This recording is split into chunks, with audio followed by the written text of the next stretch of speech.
के लिए क्या बीजेपी आरोप है कि ईवीएम का में धांधली की है बीजेपी ने, इसलिए बीजेपी अपने आप को ये समझती है। अगर बीजेपी साफ सुथरी पार्टी है, साफ सुथरी नीयत है उनकी, तो उनको तो इमीडिएटली इस बात के पक्ष में खड़ा होना चाहिए था। बीजेपी तो पहले से इसके विरोध में थी। अब बीजेपी को क्या चस्का लग गया कि ईवीएम से ही इलेक्शन कराना चाहते हैं और ज़बरदस्ती कराना चाहते हैं, और सुप्रीम कोर्ट में भी जो जज हैं वो तारीख क्यों लगाना चाह रहे हैं? ये गलत है ना, ये क्वेश्चन मार्क है। इसीलिए तो देश के लोग और देश के वकील इस्तीफा मांग रहे हैं, अब जजों से भी इस्तीफा मांग रहे हैं कि ये लोग इंडियन कॉन्स्टिट्यूशन को बचाने में नाकाम साबित हो रहे हैं। इनके व्यवहार से, इनके आचरण से ये लग रहा है कि they are not upholding the fundamental right, life and liberty, right of the people of this country. ये हो रहा है और ये होना भी चाहिए। क्या दिक्कत है? जो जजों को हटाने का काम सिर्फ महाअभियोग से हटाया जा सकता है, तो इसमें जनता का कोई रोल ही नहीं। अगर पार्लियामेंट या सरकार जो सत्ता वाले लोगों के हिसाब से जज काम करने लगे, जैसे इमरजेंसी में करते थे, किया इन्होंने, लंबे लेट गए थे, उस तरह से अब लंबे ना लेटें, तो इसलिए देश के वकीलों ने और देश के लोग अभी आवाज़ उठाने लगे कि हाई कोर्ट हो चाहे सुप्रीम कोर्ट हो, जहाँ के भी जो लोग संविधान की शपथ ली है, जिनका काम है संविधान की रक्षा करना, अगर वो फेल होंगे तो लोग पीछे नहीं हटेंगे और खुल के इन लोगों का इस्तीफा मांगेंगे। सुप्रीम कोर्ट में 2 जजों का तो एक तरह से सामने आ गया देश के सामने नाम। देश के रिटायर्ड जजों ने कहा है, देश के सीनियर वकीलों ने कहा है, उनमें कौन है? 2 आदमियों का स्पष्ट नाम है एक तरह से। लेकिन ये सवाल है सर कि ये जो आवाजें आप लोग बोल रहे हैं, जितनी बार सुप्रीम कोर्ट के वकील सामने आ रहे हैं, जो आवाज बोल रहे हैं कि जनता ने हमें खड़ा किया है, जनता ये चाहती है, क्या सही में जनता चाहती है ये सब चीजें, या फिर सब कुछ लोग आगे आके चेहरा बन के ऐसा 100% चाहते हैं। चंद उन लोगों को छोड़ के जो सरकार में मलाई खा रहे हैं, ठगी ठोरियां जिनकी लग रही हैं, उनको छोड़ के बाकी सब दिल से चाहते हैं कि देश में ईवीएम खत्म हो, बैलेट पेपर से चुनाव। लेकिन चुनाव इतने नजदीक हैं सर, ये अभी भी ऐसा ही लगता है कि सिर्फ कहने की बातें रह गई हैं। ये तो एक दिन का काम है। ये लेकिन कहने की बातें तक पहले भी बैलेट पेपर से चुनाव होता रहा इस देश में, अभी भी हो सकता है। इसमें कोई ज़्यादा मेहनत मशक्कत करने की जरूरत नहीं है। हर डिस्ट्रिक्ट हेडक्वार्टर पे बैलेट पेपर छपते हैं, अपनी संख्या के हिसाब से वो लोग छपवा लेते हैं। वहाँ सब लोगों का वो डिसेंट्रलाइजेशन होता है। इसमें ऐसा नहीं होता, और इसमें बटुए से पैसे निकल जाएं तो थोड़े पैसे निकलते हैं, पूरे खाते से ही पैसे चले जाएं वो बड़ा खतरा है, और ये खतरा जायज़ भी है, देश में हुआ भी है। जो लोग बैलेट पेपर से ही चुनाव में इतने सरेआम गुंडागर्दी, कैमरे के निगाह में धांधली कर सकते हैं, उनके हौसले कितने बुलंद है। वो ईवीएम तो उनके बाएं हाथ का काम है। ईवीएम जहाँ बनती है वहाँ बीजेपी के लोग हैं डायरेक्टर। ईवीएम में जो सॉफ्टवेयर डालेंगे, जो प्रोग्राम डालेंगे, तो बाद में डालेंगे। अभी जो ईवीएम को घुमा रहे हैं देश में, देश के लोगों को बेवकूफ़ बनाने का काम कर रहे हैं, कोई हिम्मत नहीं है देश के इलेक्शन कमीशन के अंदर कि देश के उन लोगों को जो चैलेंज कर रहे हैं उनको बुला के लाइव डेमो दें इस देश के सामने। लेकिन हिम्मत है तभी तो लोगों के बीच जाकर उन्हें समझाने की। अरे उनमें हिम्मत नहीं है, वो अपनी अपनी बात सुनाते हैं। जैसे देश का प्रधानमंत्री अपनी अपनी बात सुनाता है, देश के प्रधानमंत्री की हिम्मत नहीं है मीडिया का सामना करने के लिए। देश का इलेक्शन कमीशन का हिम्मत नहीं है उन लोगों के जो आरोप लगा रहे हैं उनको बुला के उनके सामने बात करने की। एक तरह से चोरी और सीना चोरी चल रही है देश में। लेकिन एक तरफ सर जहां जंतर मंतर तक नहीं पहुंच पा रहे हैं, जब पीएमओ तक नहीं पहुंच पा रहे, इलेक्शन कमीशन का घेराव तक नहीं कर पा रहे हैं, क्या ये सपना ज्यादा बड़ा नहीं है कि बैलेट पेपर लोकसभा चुनाव से पहले ही आएगा? सपना तो बड़ा है, मगर सपना साकार होगा कि देश के लोगों का सपना है। कोई भी इसमें तानाशाही से इसको दबा नहीं सकते। जितना दबाने की कोशिश करोगे उतना ज़्यादा आवाज़ उठेगी देश के लोगों की। मतलब आप ये बोल रहे जो आंदोलनों को रोकने की कोशिश है उसे और बढ़ेगा, उनको मौके खानी पड़ेगी। शुभ संकेत नहीं है। दे अपनी सड़कें खुद उखाड़ना, अपनी सड़कों पे कीले गाड़ना और देश के किसानों को बदनाम करना। बदमाशी खुद कर रहे हैं और देश के किसानों को बदनाम करने की कोशिश कर रहे हैं। बदमाशी खुद कर रहे हैं। धारा 44 किस लिए लगा रहे हैं? क्या आतंक मचा हुआ देश में? क्या खतरा है देश को? ये लोगों की आवाज़ पसंद नहीं है इनको। ये वन साइडेड है। हम जो कह रहे हैं वो मानो, नहीं तो किसी को मुकदमे में बंद कर दो, किसी को धारा 44 लगा दो, लोगों को बोलने की आज़ादी नहीं दो। ये नंगा नाच देख रहा है ये देश। ये भयंकर इमरजेंसी में भी लोगों को अगर पकड़ा जाता तो जेल में भी जिसको रखा जाता था उनकी बड़ी सेवा हुई है। बल्कि इमरजेंसी में, ये तो इमरजेंसी में बुरा दौर देश में चल रहा है।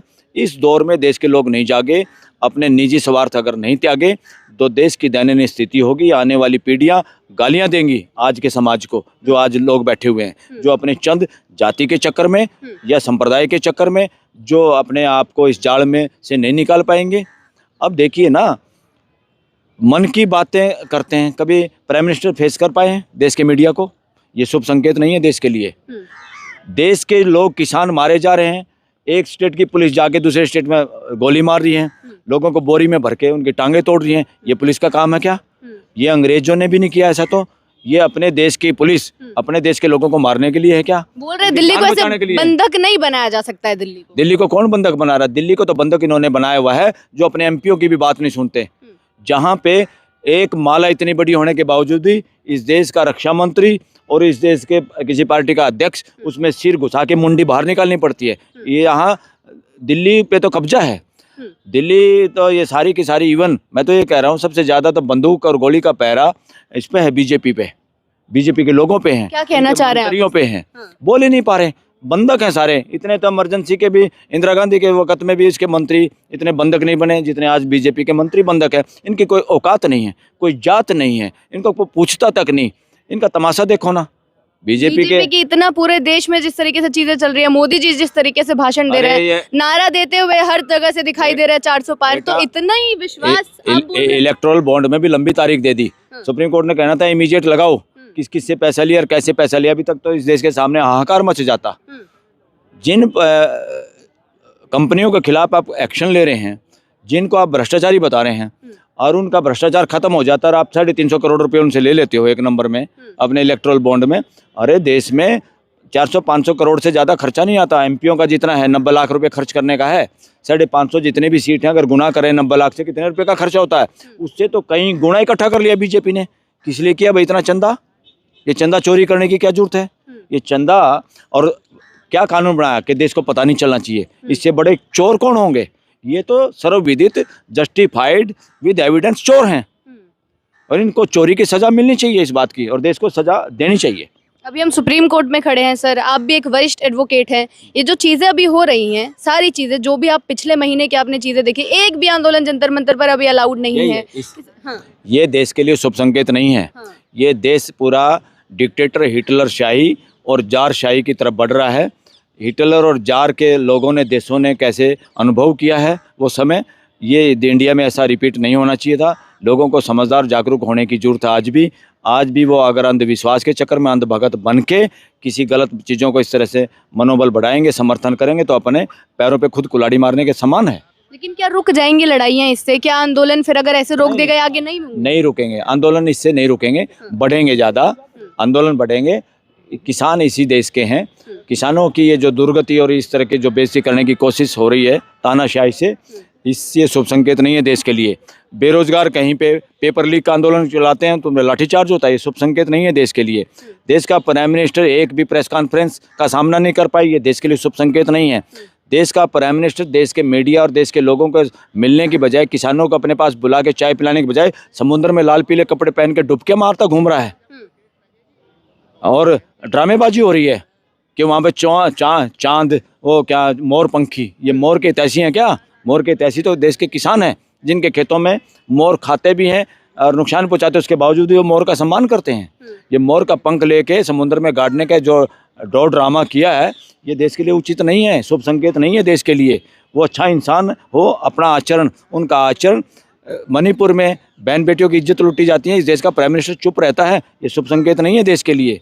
ये सारी की सारी इससे ये जाहिर होता है। और यहाँ सुप्रीम कोर्ट में जिक्र चला है कि इस तरह के जितने भी ये काम हो रहे हैं, एक तरह से ये प्राइम मिनिस्टर की डायरेक्शन पे हो रहे हैं, इसलिए वो चुप रहता है। कि डायरेक्ट हो रही है। Yes, he is the director. ये सुप्रीम कोर्ट के वकील कह रहे हैं कि जितनी भी बदमाशियां देश में चल रही हैं, prime minister is the director of all बदमाशीज। सब बदमाशियों का डायरेक्शन या डायरेक्टर प्राइम मिनिस्टर है देश का। ये तो बहुत बड़ा आरोप है सर। ये आरोप मैं क्या कह रहा हूँ, पूछ लो वकीलों से, क्यों लगाने पड़ रहे हैं, क्यों ये क्या बात कहनी पड़ रही है? भाई प्राइम मिनिस्टर किसी बात पे बोलता नहीं, या उसका व्यवहार ऐसा नहीं दिखता, या उसका व्यवहार खिलाड़ी जो पहलवान थी उनके बारे में चुप रहता है, घर पे आके चाय पिलाता है, फोटो खिंचवाता है, ड्रामेबाजी करता है और देश के अखबारों में छपवाता है कि मेरी बेटी, मेरा ये फेरा फलाना, और उसके बावजूद सांप सूंघ गया। इससे क्या मतलब है कि औरत की इज्जत का उनके दिमाग में 1% भी वो नहीं है, ख्याल नहीं है। चलिए, बहुत बहुत शुक्रिया आपका। तो मेन चीज़ ये है कि हम सुप्रीम कोर्ट में खड़े हैं, जहां हमें संविधान ये आज़ादी देता है कि हम अपनी बात रख सकते हैं, सरकार से सवाल कर सकते हैं, जो पक्ष सत्ता में है उससे हम अपनी चीज़ें पूछ सकते हैं कैसे नहीं किया जा रहा है। लेकिन जो 3-4 दिन से हमने चीज़ें देखी हैं कि जब भी डिटेन कर लिया जा रहा है लोगों को, जो भी सड़क पर उतर रहा है, जो भी परमिशन लेने की कोशिश कर रहा है उस परमिशन को डिनाई कर दिया जा रहा है, ये सारे सवाल बन रहे थे कि किस तरीके से अब आगे चीज़ें होंगी। चुनाव भी नज़दीक है, क्या ये आज़ादी किस तरीके से बरकरार रहने वाली है। बलराज जी ने उन सारी चीज़ों के जवाब दिए हैं। इसी प्रकार जनता के मुद्दा तक पहुँचाते रहेंगे, बने रहें हमारे साथ। शुक्रिया।